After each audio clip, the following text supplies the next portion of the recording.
Hi friends, welcome back to Summer Hill. I hope you're having a wonderful day. Today we are taking a trip to Hobby Lobby to pick out fabric to make a book sleeve. Then I will be showing you how to create or how to make this DIY book sleeve. And then at the end we will take a tour of my daughter's book nook. This is a before video because we are going to be painting it and possibly redecorating it. We're not sure yet. She really likes it the way it is. So let's get started and we'll head to Hobby Lobby.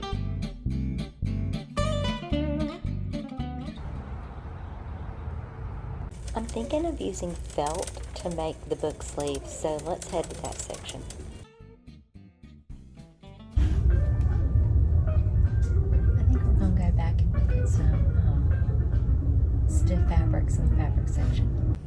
Okay, so she called these duck fabrics. They're a stiffer weight, and I'm thinking this green and white is really pretty.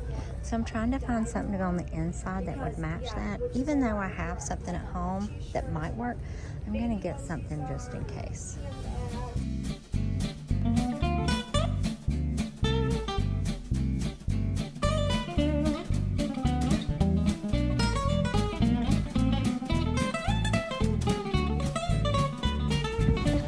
Well, it took some serious willpower to not go shopping in the 4th of July stuff because I love 4th of July.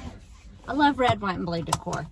And I don't like it like all year round. Now let's head back home and get started on this DIY project. Okay, you're going to need 2 pieces of the outside of the book sleeve. You'll need 2 pieces of fabric for the inside of the book sleeve. And you'll need 2 pieces of fusible fleece. So the first thing, after you cut them to the size you want, and I'll put in the blog post that I have linked in the description, I'll put the different sizes that I've made so you can check them out. But this is the biggest one that I make and I'm making this one for my daughter for her birthday. And so what you're gonna need to do is first iron some fleece to one of the layers on this. So we're going to center this and we're going to iron this fleece on, and I do the bumpy side down. That's where the glue is, so the bumpy side down. And when you go to iron it, you will need to flip it and iron on this side. It irons better on this side.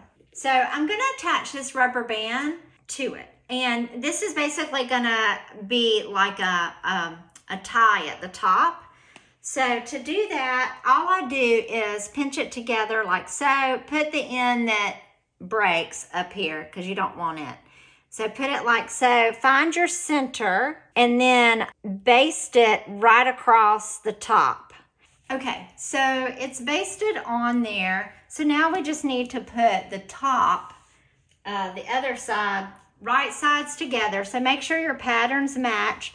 Put your right sides together, match up your edges very carefully, and then we're going to push some pins in these corners, and then we're going to cut this off here. So I'm going to sew this side across the bottom and here for this one.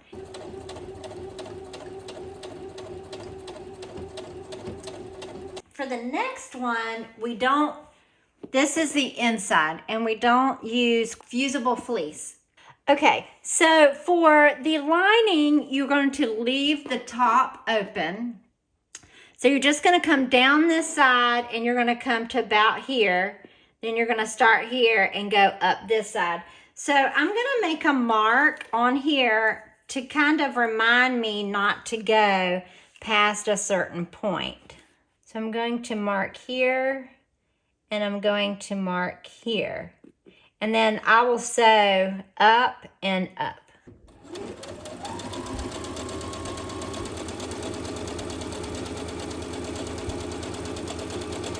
Once you finish sewing the lining, trim the corners, but make sure not to cut the threads. So the next thing is you're going to turn this one right side out. This is your lining, your interior lining. So you just reach in and pull it out like that. Now let's sew the outer layer. Okay, so the next thing you want to do is you want to trim these corners. Just make sure you don't trim over your threads. So just trim these corners here on each side. And we are not going to turn this one right side out. We're going to leave it like it is and the lining will go inside of it, and I'll show you what I mean. Okay, so this is the lining. Okay, so now your lining should be right side out, showing very pretty, and you're going to stick it inside of this one. What I do is I kind of fold this and I sit it inside here. I push it all the way to the bottom, and then I open it up once I'm inside. So if you can kind of see that inside. So I lay it open inside, and then I start with these edges here. So I make sure that my seams are perfectly lined up. So I put those seams there, and then I'll pull one seam and this other one to the right. But make sure that they're perfectly lined up here when you do this. And once you have those seams nestled in there just right, then you're going to take and you're going to pin it, or you can clip it if you have clips. And then you're going to repeat this on the other side. Now, once you have that pinned in place, then take and find your center of both of these, or roughly your center, and just line up those seams again, pin it, and then I go in between there and find my center again in between here and here, and then I do the last one over here. And then we go to this side and do the same thing. Okay, so now we are going to put this on the sewing machine and sew all the way around. If you have the capability of pulling off this piece, I would do that, because then it can sit in here nestled around this. It's a lot easier to sew. Okay, so again, I'm using that 1/4 inch seam allowance. So once you take this off, you're going to pull the inside, that lining out. And you're going to reach your hand in that hole and go down here and pull this here. So I'm basically pulling it right side out. And you just have to work with it.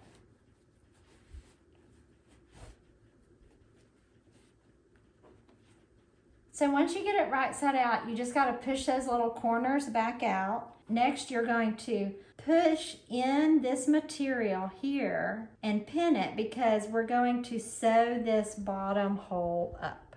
When I sew this up, I only do like 1/8 of an inch. I don't do very much. I try to get it close to the edge.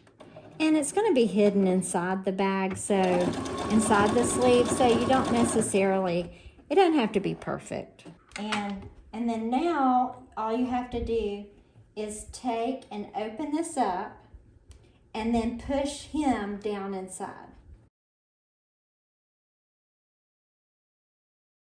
Okay, so now what I do is I just kind of wiggle this to get that lining behind it. And then I'm going to go ahead and pin this down again, because I'm gonna run a seam right along the edge. And I just wanna make sure that the lining stays behind it. Now that we're all finished, let's look at how they turned out.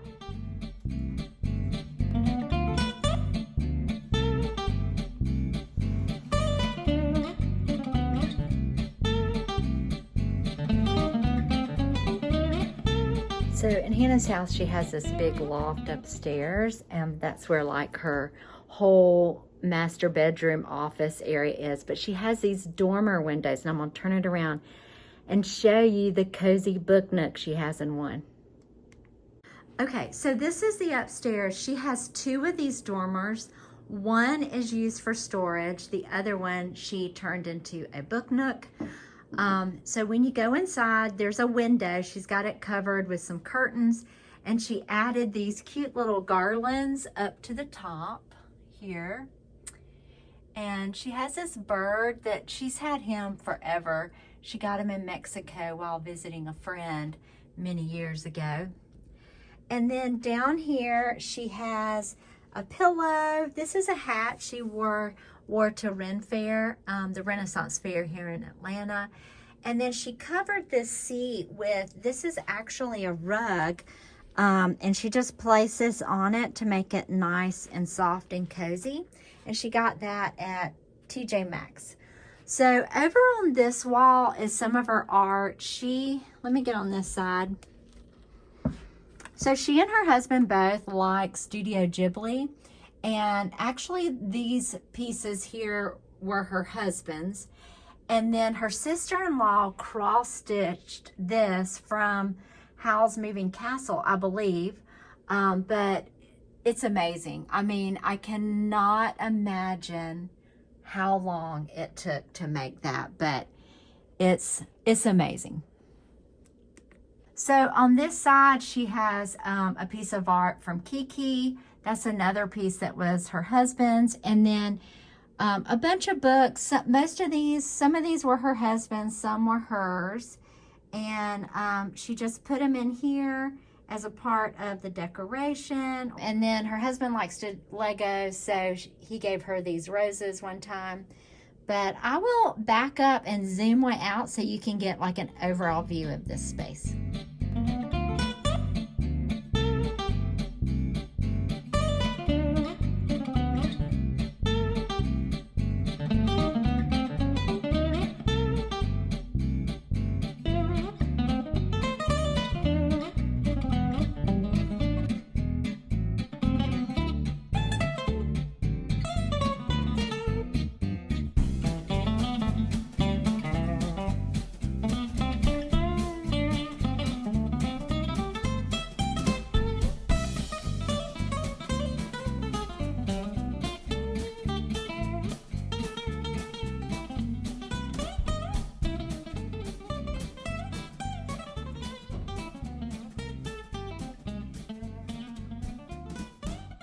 Okay, so wasn't that a fun DIY project? It's really an easy beginner sewing project.